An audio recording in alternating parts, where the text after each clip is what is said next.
السلام علیکم ورحمۃ اللہ وبرکاتہ.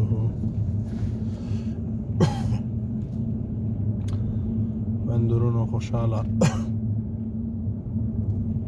روغ آباد اوسئ.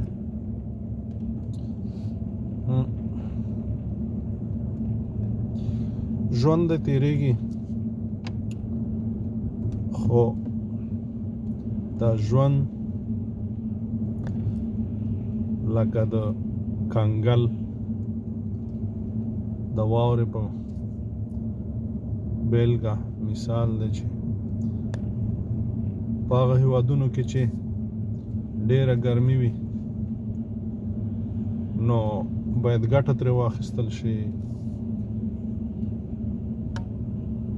یخ شربت او داسې نور څه ورځنې جوړ کړي، که نه نو هسې اوبه کېږي.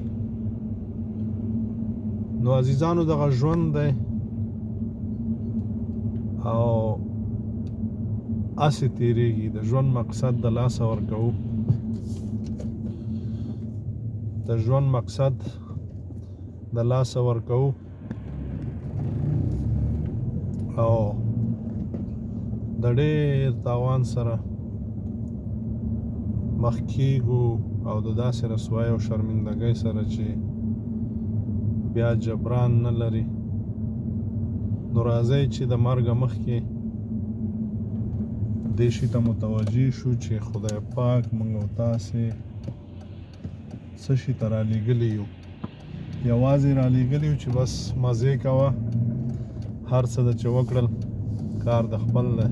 نه، خدای پاک موږ او تاسې ته ژوند راکړی دی او بیا یې رالیږلي یو دې نړۍ ته او بیا یې راته ښودلي دي چې دا ښه دي او دا بد دي، دا کوه دا مه کوه.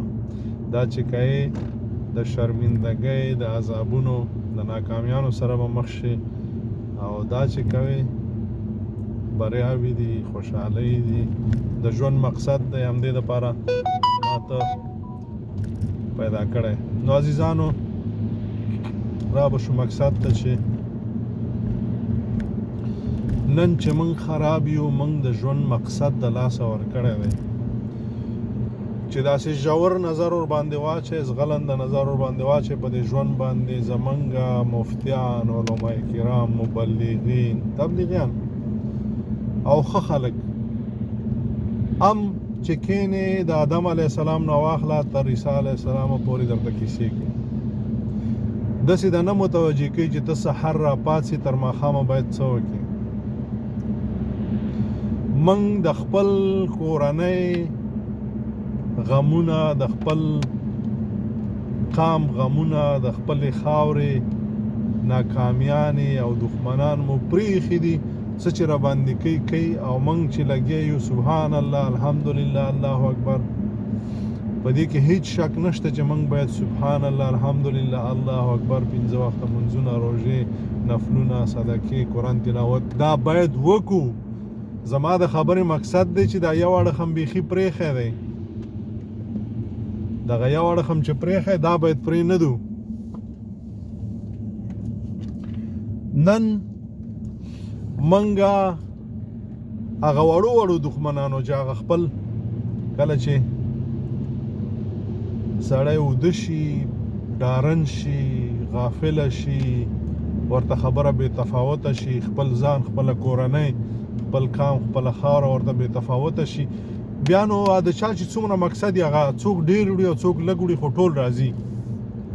نو په موږ باندې ټول اخته دي، که غټ دښمنان دي او که واړه دي، ټول را باندې اخته دي. دا ځکه چې موږ هر څه د لاسه ورکړي دي، په هیڅ باندې نه پوهېږو، د هیڅ شي په کیسې کې نه یو.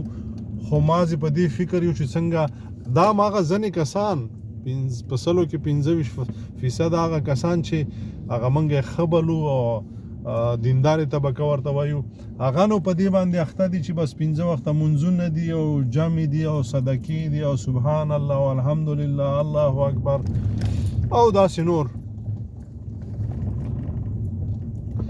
یعنی زما هیڅ عادت نه دی چې د ښځو سپکاوی وکړم، ولې دې کې ماته د ښځو سپکاوی ښکاري چې دا د ښځو کار دی، دا عبادتونه د ښځو کار دی. د نر ورسره نور کارونه هم شته، ښځې د موږ نه کمې نه دي. په یو نظر کې ورته وګورې ښځې د موږ نه ډېرې باتورې دي او ډېرې ننګیالۍ دي، خو موږ چې یو ډېر ډارن او ډېر بېمانه یو. عزیزانو، را بشم د خبرې مقصد ته چې نن موږ او تاسې چې د هر څه را باندې اخته دي، دا ټول دښمنان په موږ او تاسې باندې اخته دي او موږ څه کوو؟ هغه ډېرو ننګالیو هم چې کومه ده هغه د عدم تشدد لاره خپله کړې ده. دښمن نور څه غواړي؟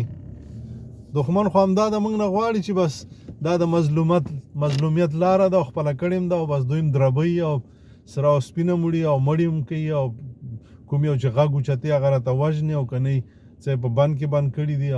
دا خو یو ډېر دا خو د یو کوڅې او موږ او تاسې غرني خلک یو زموږ او ستاسو ځای کې چنګړیان دي یا نه پوهېږم په دې بازارونو کې نور دغسې خلک دي چې هغه په دې کوڅو کې اوسېږي، کله یو خیمې کې کله بل ځنګل کې، نو چې وایي هغه درته کنځلې هم کوي، خور او مور هم درته یادوي، درته وایم چې زما دښمنې.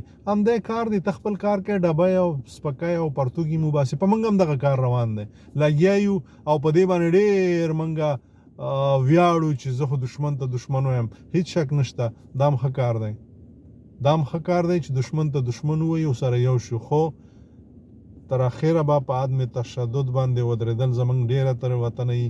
کله نه چې خدای پاک آدم علیه السلام پیدا کړی تر محمد مصطفی صلی الله علیه وسلم تر 100 کاله مخکې پورې هېڅ چا خپل حق لاس ته په سوال او په زارۍ او په عدم تشدد نه دی راوړی. توره به راخلو، د دښمن نه به غچ اخلو، شرمولی یو شرموو به یې، حق یې زموږ اخیستی حق به یې اخلو، بچي زموږ یتیمان کړي بچي به یتیمانو او داسې نور. که ژوند غواړئ او که غواړئ چې خپل حق لاسته راوړو او که نه عدم تشدد دی ډېر ښایسته لاره ده، که وبئ موږ هم در سره یو. السلام علیکم ورحمة الله وبرکاته.